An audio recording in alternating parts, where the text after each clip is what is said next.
Hello friend, स्वागत है आपका अपने चैनल स्टडी ग्रुप में।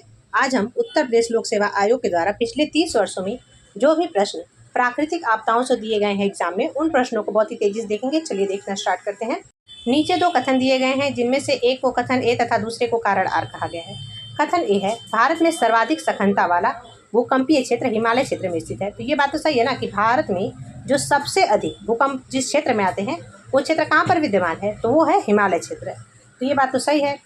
कारण आर है, हिमालय में कई अनुदैर्ध्य उत्क्रम क्षेत्र अवस्थित है। तो ये बात भी सही है कि जो हिमालय है वहाँ पर बहुत सारे अनुदैर्ध्य उत्क्रम क्रम है, जहाँ पर कि अक्सर भूकंप आने की संभावनाएं होती हैं।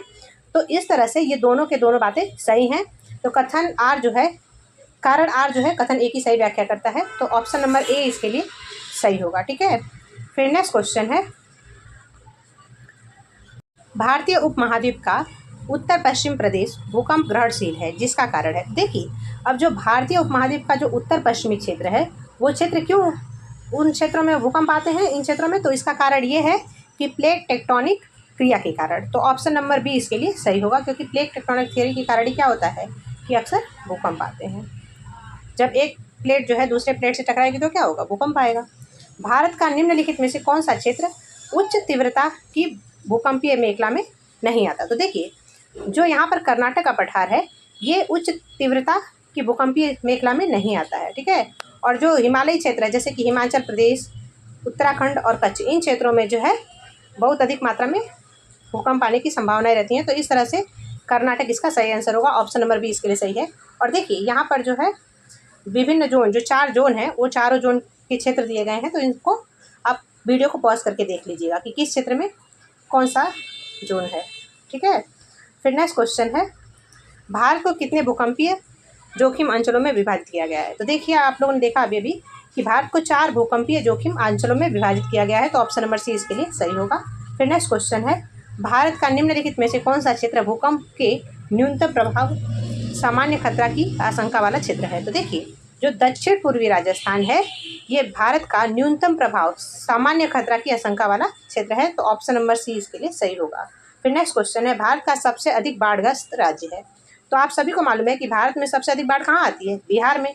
और बिहार में जो कोसी नदी है, अक्सर ये अपना मार्ग बदल लेती है, जिसकी वजह से बाढ़ आती है। ठीक है, तो ऑप्शन नंबर सी इसके लिए सही होगा। फिर नेक्स्ट क्वेश्चन है, महाराष्ट्र में कोयना क्षेत्र के निकट अधिक भूकंप प्रभावित होने की संभावना है। तो ये बात तो सही है कि देखिए, जो महाराष्ट्र में कोयना क्षेत्र है, कोयना नदी का क्षेत्र, वो क्यों वहाँ पर अधिक भूकंप आने की संभावना है, क्योंकि वो एक पुराने भ्रंश स्थल पर अवस्थित है। तो इसका कारण देखते हैं, कोयना बांध एक पुराने भ्रंश स्थल पर अवस्थित है, जो कोयना जलाशय में जल स्तर के परिवर्तन के साथ अधिक सक्रिय हो सकता है। तो ये बात सही है, कथन ए और कारण आर दोनों सही है। और कारण आर जो है कथन ए की सही व्याख्या करता है। ठीक है, तो ये ऑप्शन किस में है, तो ये ऑप्शन है ऑप्शन नंबर ए में। ठीक है, तो इसका ऑप्शन नंबर ए सही होगा। अब देखिए, जो महाराष्ट्र राज्य का कोयना क्षेत्र है, निकट भविष्य में अधिक भूकंप प्रभावित होगा। क्यों, क्योंकि इसका कारण है कि कोयना बांध जो है एक पुराने भ्रंश स्थल पर अवस्थित है, और कोयला जलाशय में जल स्तर के परिवर्तन के साथ ही सक्रिय हो सकता है। ठीक है, अभी तक सक्रिय हुआ नहीं है, लेकिन सक्रिय हो सकता है। जल स्तर के परिवर्तन से प्लेट विवर्तन सिद्धांत के अनुसार भारी प्लेट ऊपर की ओर हल्की प्लेट की अपेक्षित हो जाएगी, जिससे भूकंप का आ सकता है। ठीक है, तो ये बात आपको याद रखनी है कि जो भारी प्लेट है वो कहाँ होगी। मान लीजिए एक हल्की प्लेट है और इसके नीचे जो है भारी प्लेट टकराएगी, तो इससे क्या होगा कि यहाँ पर भूकंप आ सकता है कोयना क्षेत्र में। फिर नेक्स्ट है, निम्नलिखित राज्यों में किसमें सर्वाधिक प्राकृतिक आपदाएं आती है। देखिए, जो ओडिशा क्षेत्र है, यहाँ पर सबसे अधिक प्राकृतिक आपदाएं आती हैं। यहाँ पर कई बार क्या होता है कि चक्रवात के कारण जो है बाढ़ आ जाती है, और कई बार प्रति चक्रवात के कारण सूखा भी पड़ जाता है। तो ऑप्शन नंबर बी इसके लिए सही होगा। फिर नेक्स्ट क्वेश्चन है, नीचे 2 वक्तव्य दिए गए हैं, एक को कथन ए तथा दूसरे को कारण आर कहा गया है। हिमालय में भूसंकलन की आवृत्ति में वृद्धि हुई है। ये बात तो सही है कि हिमालय में क्या हुआ है कि अक्सर जो है भूमि खिसकती है, यानी कि भूसंकलन में वृद्धि हुई है। हाल के वर्षों में हिमालय में बड़े पैमाने पर खनन कार्य हुआ है।